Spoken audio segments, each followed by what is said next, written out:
আসসালামু আলাইকুম। সংবাদে আপনাদের সবাইকে স্বাগত জানাচ্ছি। আমি ফিরোজ তোহা। শুরুতেই সংবাদ শিরোনাম। বাংলাদেশের সর্বশেষ গুরুত্বপূর্ণ আপডেট সংবাদে আপনাকে স্বাগত। শুরুতেই সংবাদ শিরোনাম, পরে বিস্তারিত। প্রথমে জানাবো, বনানীর সীসাবারে যুবককে ছুরিকাঘাতে হত্যা।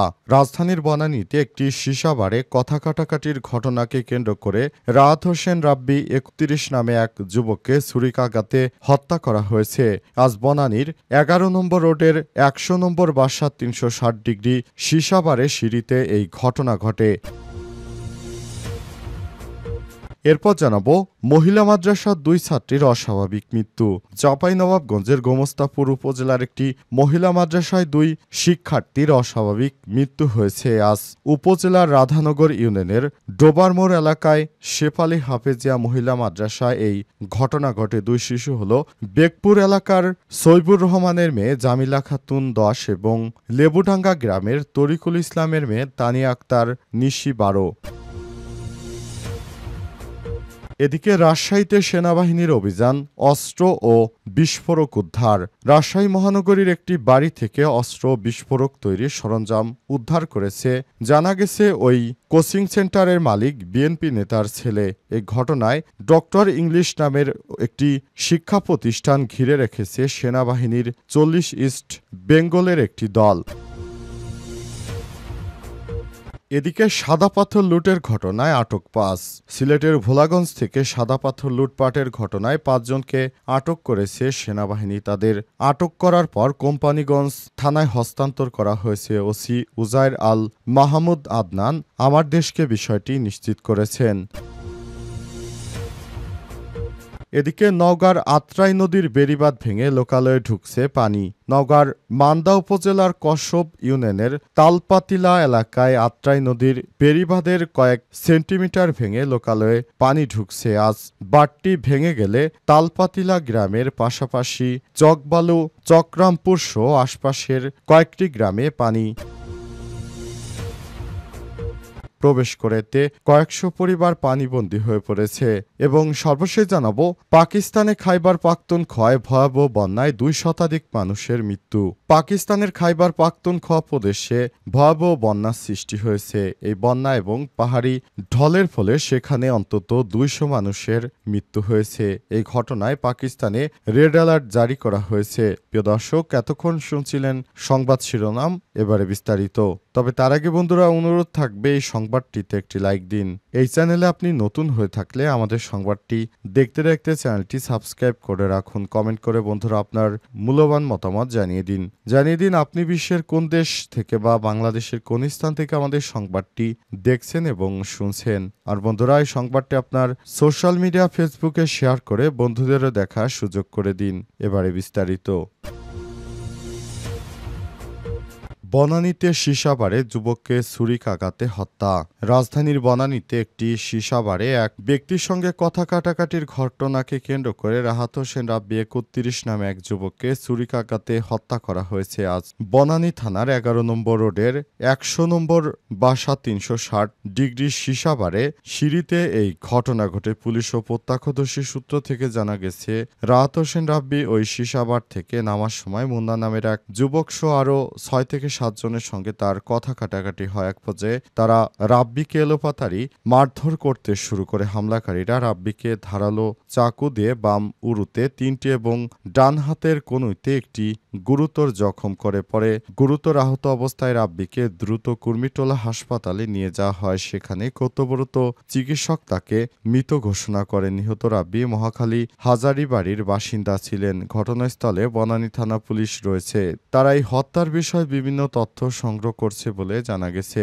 এ অবস্থায় ঢাকায় কেউই নিরাপদ বোধ করছে না। মাঝে মাঝেই দেখা যাচ্ছে সেখানে সন্ত্রাসীরা অতর্কিতভাবে হামলা চালিয়ে অনেক নিরীহ মানুষকে হত্যা করছে।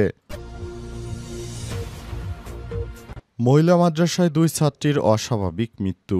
চাঁপাইনবাবগঞ্জের গোমস্তাপুর উপজেলার একটি মাদ্রাসায় ২ শিশুর শিক্ষার্থীর অস্বাভাবিক মৃত্যু হয়েছে আজ ভোরে। উপজেলার রাধানগর ইউনিয়নের ডোবার মোড় এলাকায় শেফালী হাফেজিয়া মহিলা মাদ্রাসায় ঘটনা ঘটে। ২ শিশু হল বেগপুর এলাকার সইবুর রহমানের মেয়ে জামিলা খাতুন বয়স ১০ এবং লেবুডাঙ্গা গ্রামের তরিকুল ইসলামের মেয়ে তানিয়া আক্তার নিশি বয়স ১২। মাদ্রাসা পুলিশ ও স্থানীয় সূত্র থেকে জানা গেছে, রাত ১১টার দিকে ১২ জন শিক্ষার্থী রাতে খাবার খেয়ে ঘুমিয়ে পড়েন। এরপর রাত ২:৩০টার দিকে হঠাৎ করেই জামিলা এবং তানিয়া অসুস্থ হয়ে পড়েন। দুইজনই বমি করতে থাকেন এবং পেটে ব্যথার কথা জানায়। দ্রুত তাদের গোমস্তাপুর উপজেলা স্বাস্থ্য কমপ্লেক্সে নিয়ে যাওয়া হলে কর্তব্যরত চিকিৎসক দুইজনকেই মৃত ঘোষণা করেন। মাদ্রাসা শিক্ষক শাহিদা খাতুন বলেন, রাত ২:৩০টার দিকে জামিলা বমি করে এবং সঙ্গে রক্ত বের হয়। এরপর তানিয়া বমি করতে শুরু করে।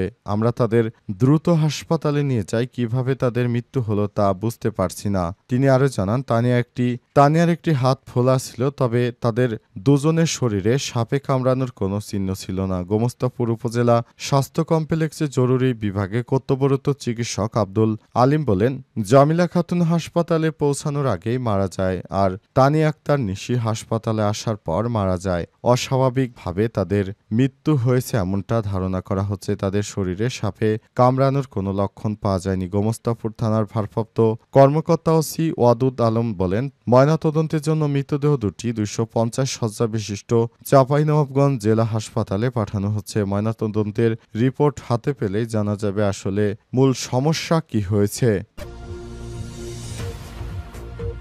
রাজশাহীতে সেনাবাহিনীর অভিযান, অস্ত্র বিস্ফোরক উদ্ধার।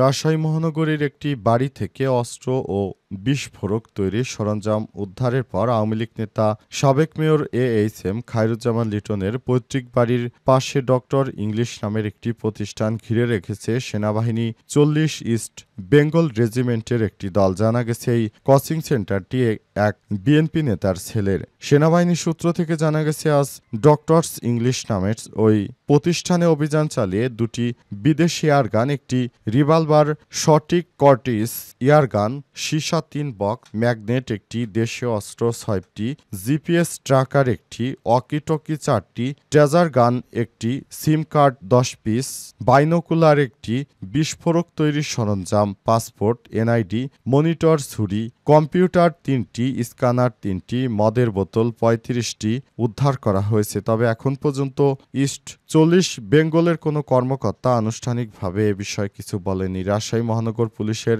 মুখপাত্র গাজীউর রহমান বলেছেন, সেনাবাহিনীর অভিযান সম্পর্কে কিছুই জানেন না তিনি। এ বিষয়টি পুলিশ জানে না, তাহলে পুলিশ আগে থেকেই ব্যবস্থা গ্রহণ করতে পারত।